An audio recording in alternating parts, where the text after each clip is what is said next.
Hey guys, welcome back to the channel. Hey, raking time. Kuhn speed rake SR 600. We bought this new. I know I said we only buy a handful of things at Baylor last video.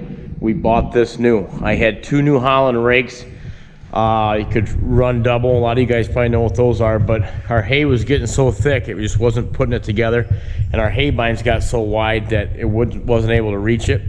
This spans 34 foot, I think, so it helps with them big mowers so you can get reached out. This thing's built heavy duty. Look at this thing.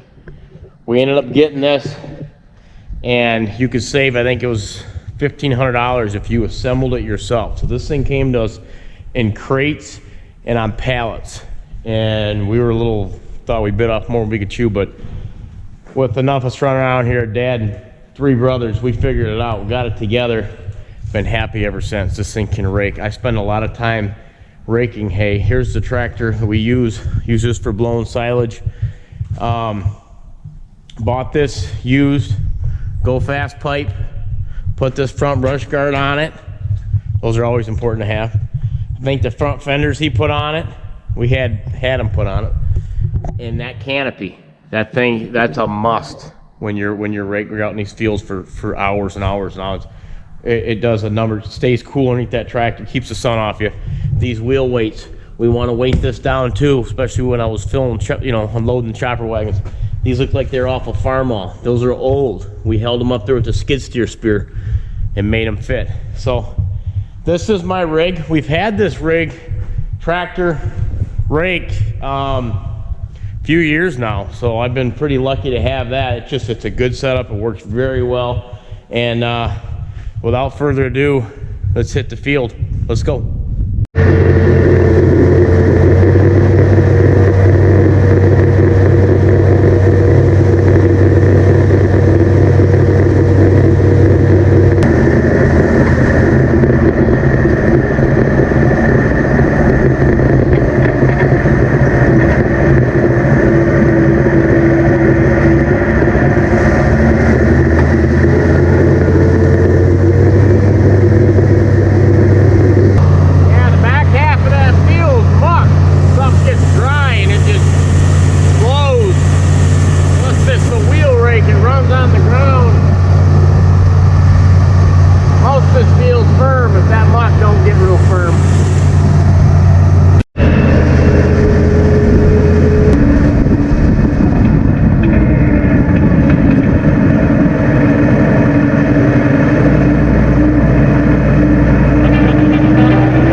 Raked up.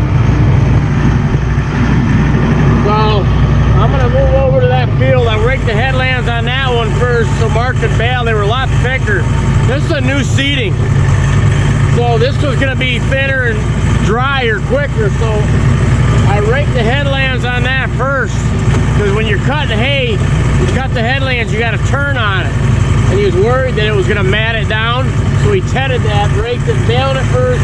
Now I'm heading over there. That way when he gets over there, there'll be no headlands. Go up and back. You'll see what I'm saying when I get over there. He's already over there. Yeah, it's a square 80 with a ditch running between it, non-tiled. So I gotta go around. There's no drive. There's a driveway in between, but I'll just go around. I like to start the headland of the field to rake, to do anything, mow. You don't want to start in the middle of the field. It's kind of, you'll end up in a goofy spot, you know, so that's why I went around the road here.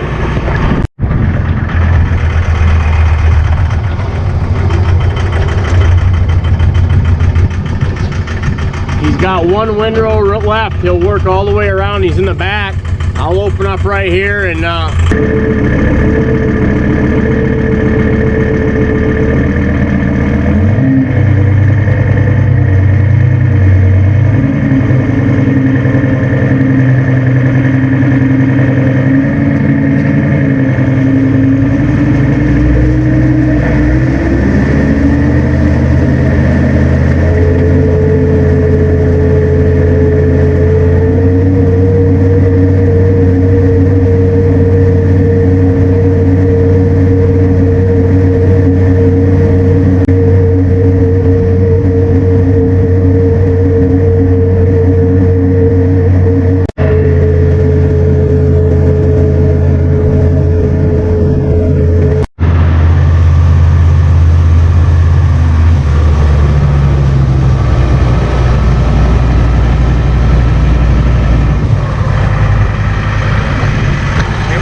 weather, 86 degrees, 10-mile-an-hour wind, hot.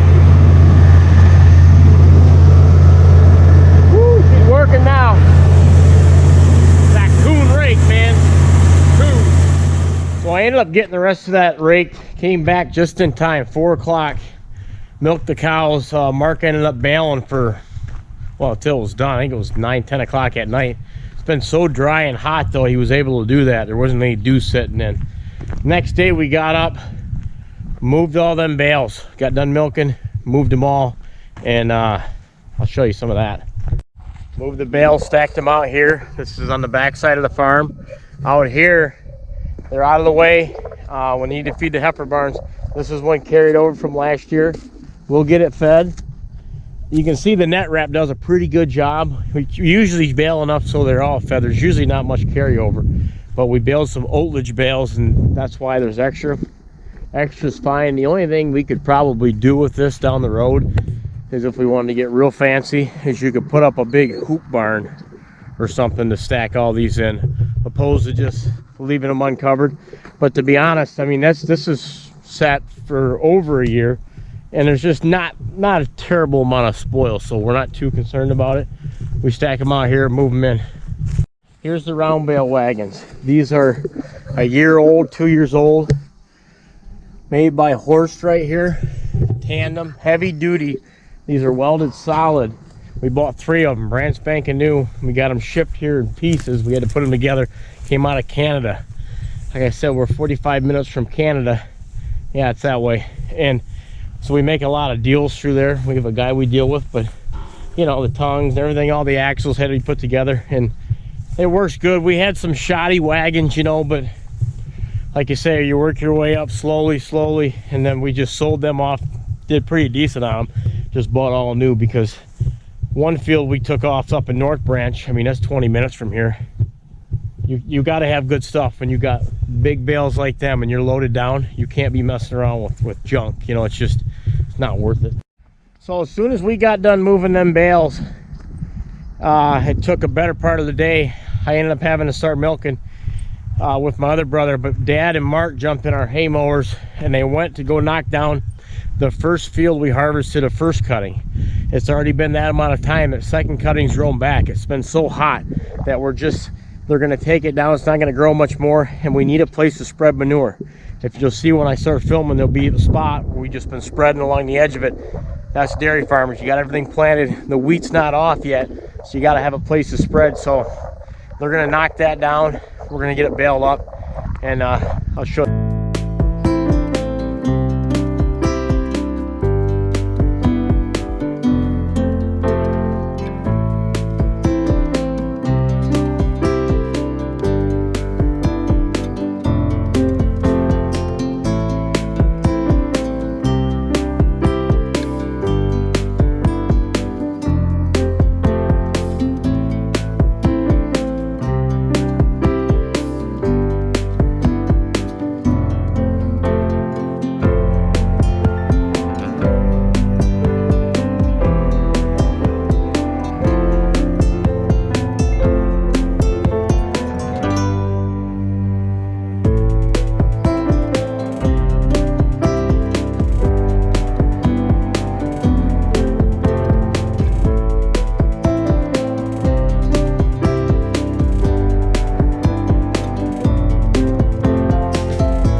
rig my dad was using, 87460 New Holland.